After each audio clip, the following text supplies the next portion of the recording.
back to another edition of Miami Cycling. Today we have a special episode. We have Kei Kasai from Little Seamstress Cycling Club providing some footage with us today, and we are recording this at Miami Bikes, 163rd Street location.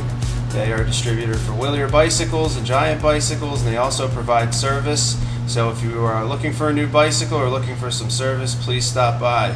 Kei, why don't you say hello to everybody? Good afternoon. Actually, it's Rubinson Sims, Little Seamstress, but that's okay. All right, well, there we go. Rubinson Sims is our team sponsor, and then Little Seamstress, which we've been running since 2017 as our club sponsor. So. Okay, that's great. Today we're going to be reviewing the same race I reviewed earlier in the week, but now we have some extra footage and some extra perspective. This is Masters 40 Plus. We're going to let this video play for a few minutes. Kei, why don't you give a little bit of background of your bike racing history and when you got involved in cycling down in Miami? Well, actually, before that, if you don't mind me kind of changing the subject. Sure, go ahead. From the gun, Cesar and Vivas from, what's the team? City Bikes. They take off from the gun, and that's actually a really dangerous move because there's like 9-10 city bike guys in this field, so they immediately have an advantage, and we're all kind of looking at each other, and it's a problem because you don't want to have the dominant team already have an advantage from lap one, do you? No, you don't. You know what? It's funny you say that. You guys are all looking at each other, and I'm already sucking wind at this point. We're only 2 minutes into the race. But yeah, you're right. So, you know, they always employ a similar strategy, which works when you have numbers, is to roll attacks and then let your teammates disrupt and follow the relays up the road and try and disrupt the chasing a little bit. So this happens at lap one, and it's kind of easy to do it at a course like Piccolo because it's a little more technical than the four corner crits we're used to. Sure. And, you know, again, like, you know, at this point, I kind of pull off because I'm just sitting there in the wind, you know, like kind of hurting a little bit just because it's, you come back and all this, like, you just see a bunch of city bike guys just kind of hanging out, and they know that as soon as that attack gets caught, they're going to shoot off another guy, and they have 3 guys already waiting, actually more than that, 4 guys, I think, just waiting on the wings, and then, you know, everyone else is there. We're all kind of, you know, worried. My team, you know, honestly, we had Mike and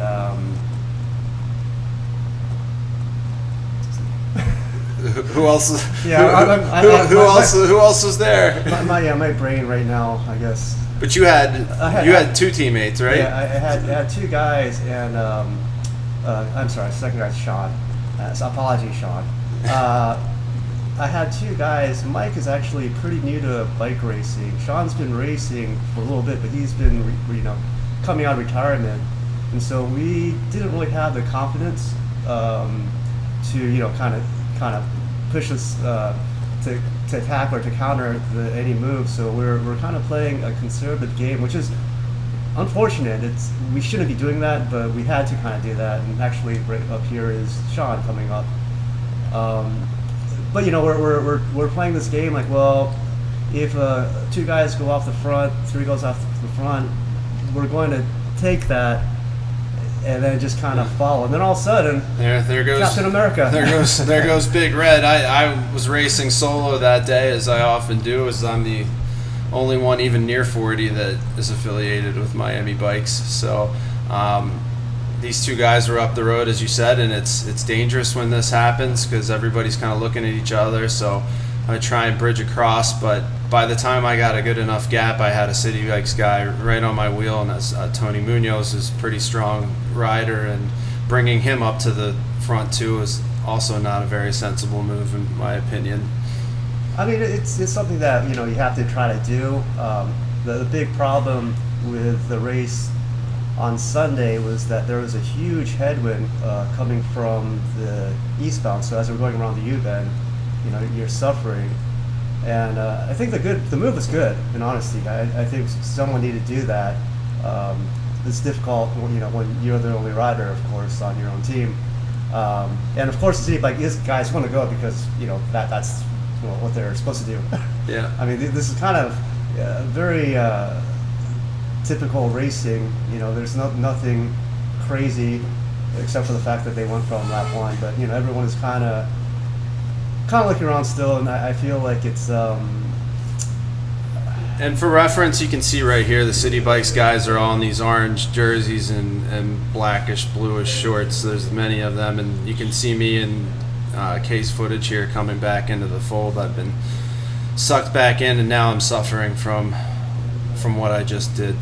Yeah. No, but again, I think it's a good move. You know, it kind of animated things, and really, we're going reasonably fast. I think there's still a little. People are still feeling it out, and I think we don't really see anything up until. Well, I take that back. We're all strung out, so yeah, we're kind of going. Yeah, I mean, we're doing 28 just coming out of that headwind, and you know, I feel like most laps we were pretty much going full tilt through the straightaway here at the end of the course, because that's where we had that nice push from the tailwind. You can see you picking it up here, closing a little gap here, and you're over 30 miles an hour. It's pretty fast, and I was falling back and back and back at this point. So I think you called out a key moment though that's a little bit ahead of the race, which in video time is not going to be 12 or 13 minutes. It's going to be next, but it was 12 to 13 minutes into the race through like minute 18 that we want to check out next. Yeah, absolutely. I think that's the meat of the event. That's where the race was won and the race was lost. All right, so we're going to cut ahead.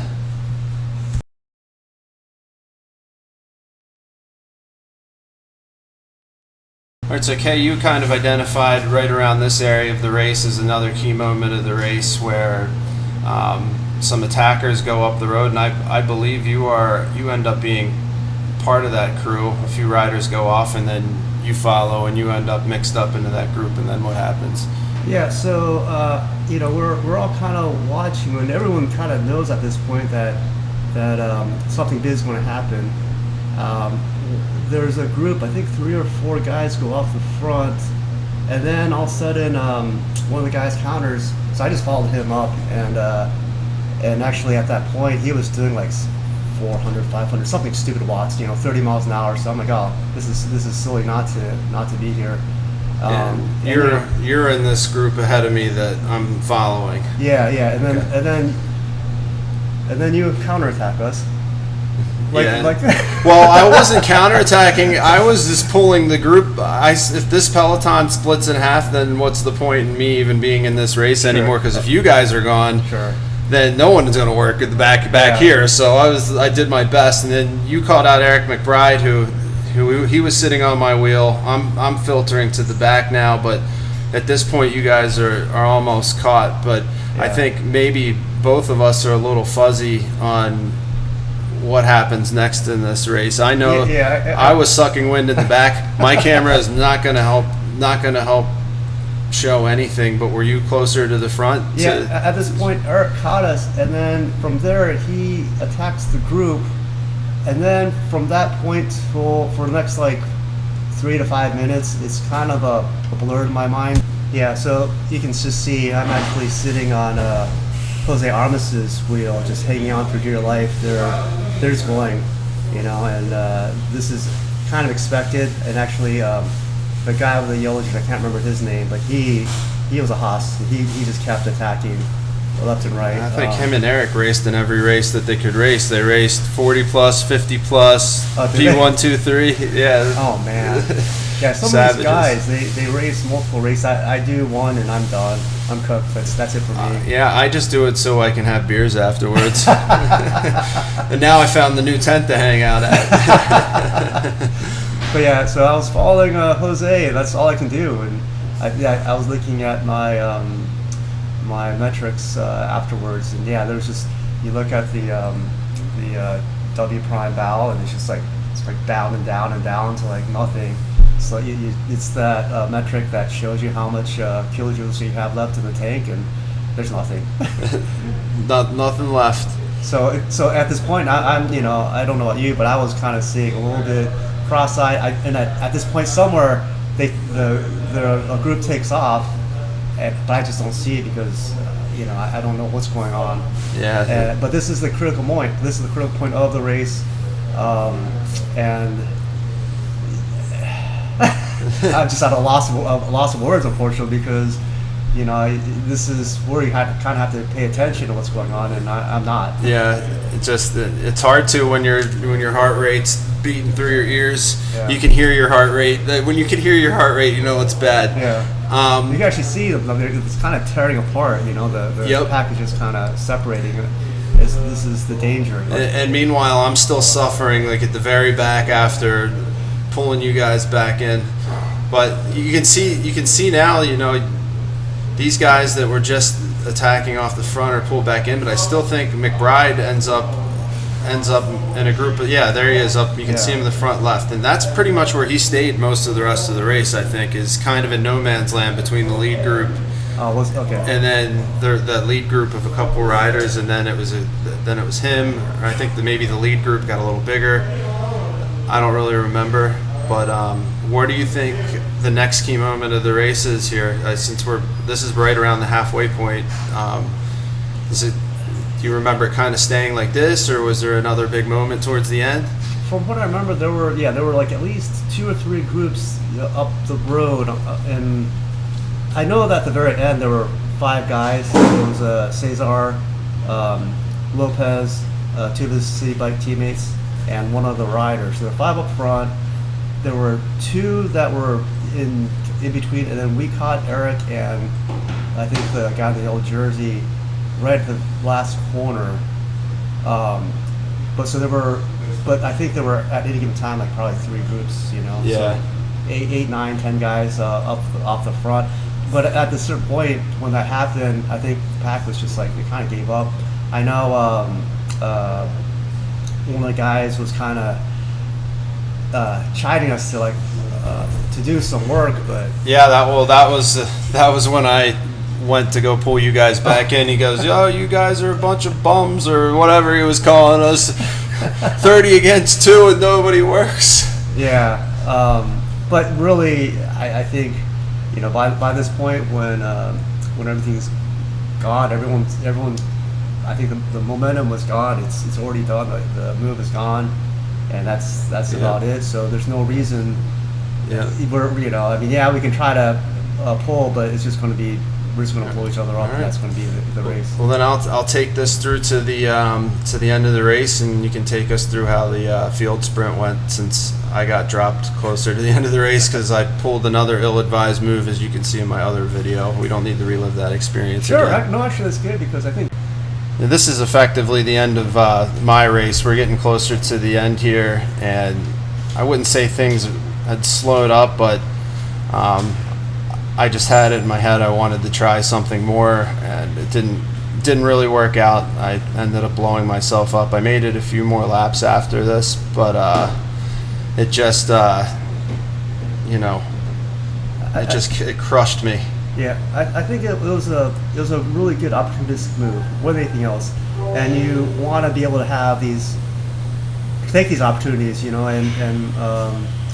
one of the things that if our team dynamics was different, if we had Andrew Sims there that day, one of us would have probably followed you or at least done something very similar. Yeah. So it's not, like I know in your previous video you said it was kind of a boneheaded move, but it's actually kind of a cool opportunistic move and everyone's kind of licking each other, and the race is again the front guys were already off the front, so we have nothing to lose. We're racing for at this point we're racing for like 10th or 11th place. Yeah, true. Okay, you're the only one with footage of this part of the race, so why don't you take us through how the race finished?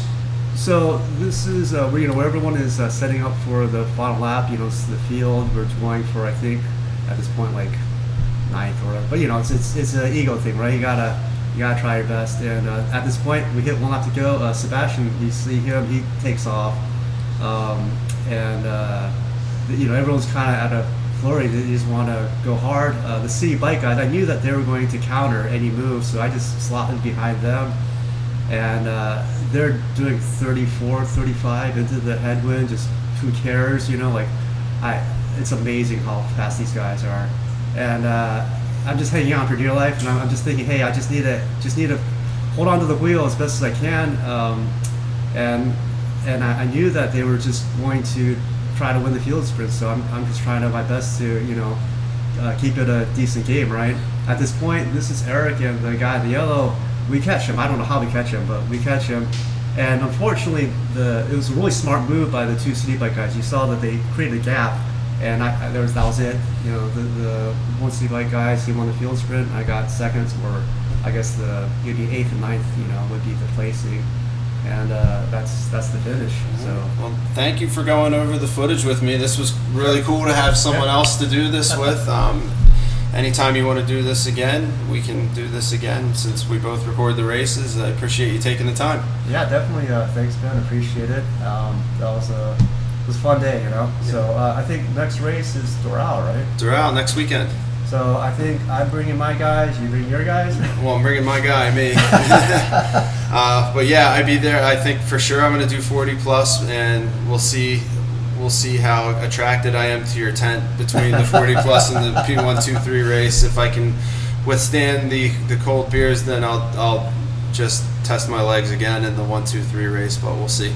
Well, we'll be under the blue tent right at corner 1, so coming up. All right, sounds good, man. Thank you. All right, thanks.